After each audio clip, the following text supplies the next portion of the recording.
dude. I got Dresden in my car. Hey. How you doing? Very good. Just fresh off the plane. Fresh off the plane.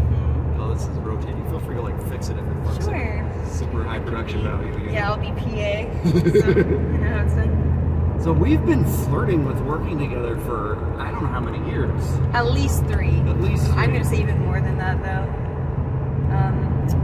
We were originally Twitter buddies, I bet. Yeah. Through things like hashtag FuckToyFriday and mutual acquaintances. Hashtag Titty Tuesdays and yeah, we have a lot of mutual friends because we both are like the bulk of our work and interests lie in like the fetish side of the industry. Little known fact, the first 6 years that I was on camera, I never whipped my dick out once. I was just rigger and torturer. A handler. Just a handler, yeah. We like a male handler, especially a sadistic one. I didn't start doing online, sex for the first 6 years at least. And I believe it. It's lucrative. I mean, you can just live off of that if that's your want. So it wasn't as slippery a slope as I let on.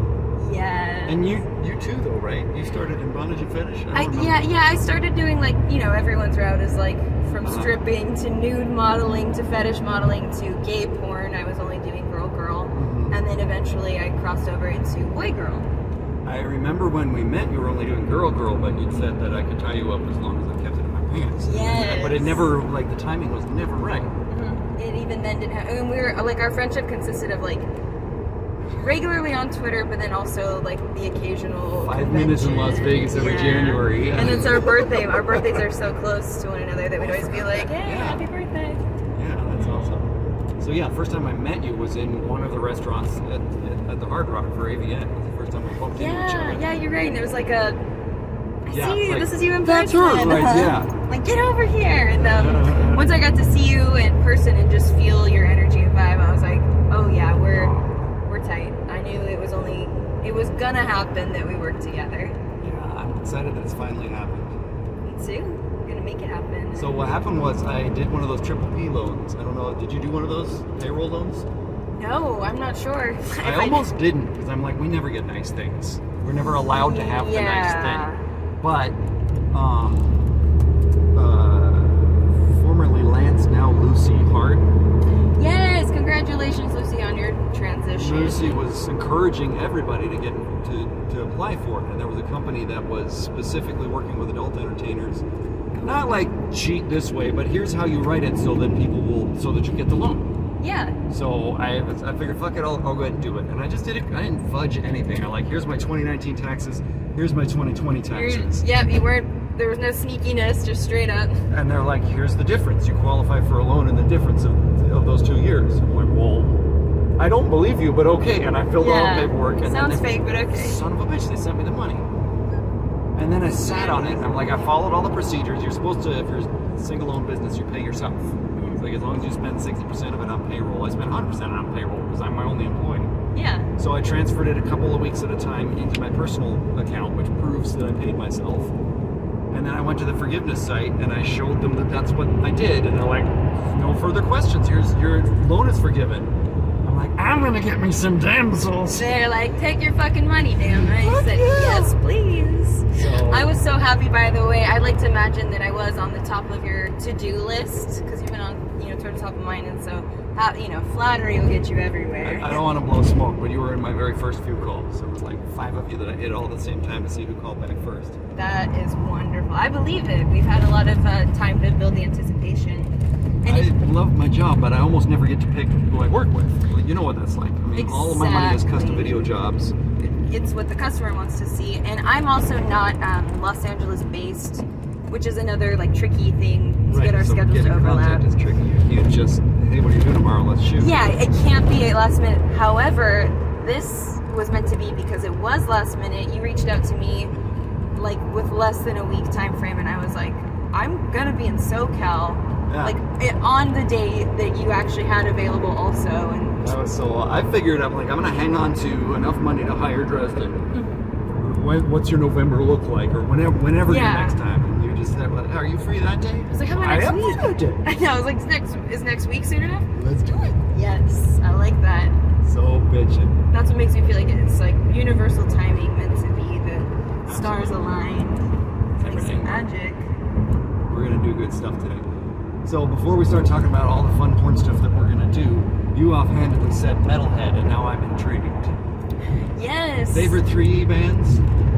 In that genre or in general? Let's get both. Okay, for metal, and that's funny because it's like metal. What constitutes as metal? I can say that, you know, I'm a good goth girl, so I'll just say right off the bat, like Rammstein is right up there for any genre. Love me some Rammstein. I'm particularly into, I guess what I've learned is called like doom metal. I really like anything that's like trudging and like slow paced and kind of grim. I couldn't tell you too many bands that I know under that genre, but that's what you'll catch me listening to. So when it came out, I would have called Typo Negative doom metal. Not all of it, because some of it's fast and hard. I'm glad you mentioned Typo Negative because they're right up there and certainly like my top 10 favorites. I'm much more like goth adjacent, if it's going to be an overlap at all. Yeah, Typo Negative. First time I ever heard them was when I was like working in the strip club. And like Black Number 1 is every goth girl's anthem. Exactly, yeah. I'm old enough that I remember when that album came out. I'm like, what is this? That's hot. I mean, don't crucify me, but also like Marilyn Manson, Spooky Kids, all that. Like the very goth, all goth. I'm into it. So here's the hot take for the day. You can love an artist's work even if you hate that artist. You should separate the art from the artist. And if you really dislike the artist for some political reason, for example, let's say Marilyn, there's shit about him that pisses one off. Yep. Pirate his work. I know, like you don't have to pay him, but you don't have to pretend that you don't like the song. I know, and I'm old enough now that I'm just like I'm not gonna like base my interests off how I want anyone else to like perceive me. Yeah. You know what I mean? It's like I like what I like. Yeah. But I know that it is kind of like a cheesy like, oh okay, you like Marilyn Manson? Like yeah, I really do. But I also like, you know, 9 Inch Nails and I'm old enough to remember when 9 Inch Nails' first album came out. We were like, what is going on? Pretty Hate Machine hit, and we're like, a page has turned. Like this is a whole new thing. Like more of this. Yes. I was gonna say I'm really like more than ever. I'm so into like my version of like dad rock is it's like the David Bowie and the Venus in Furs, like Brian Eno or Eno, however you say that guy's name. Like that's my go-to. That's what you'll catch me listening to on any given day. Yeah, kind of the older, like psychedelic dad rock is really my cup of tea. But then, you know, I like me some Moody Blues Orchestra. Yeah,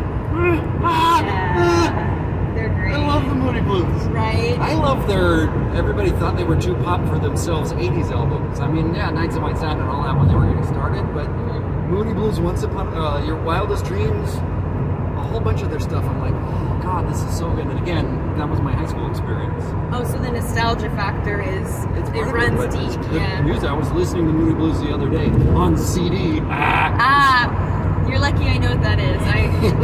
I'm a millennial, not a zoomer, so I won't ask you to elaborate. What is a CD? Is that like investments or something? What's a landline? What's a landline? Telephone.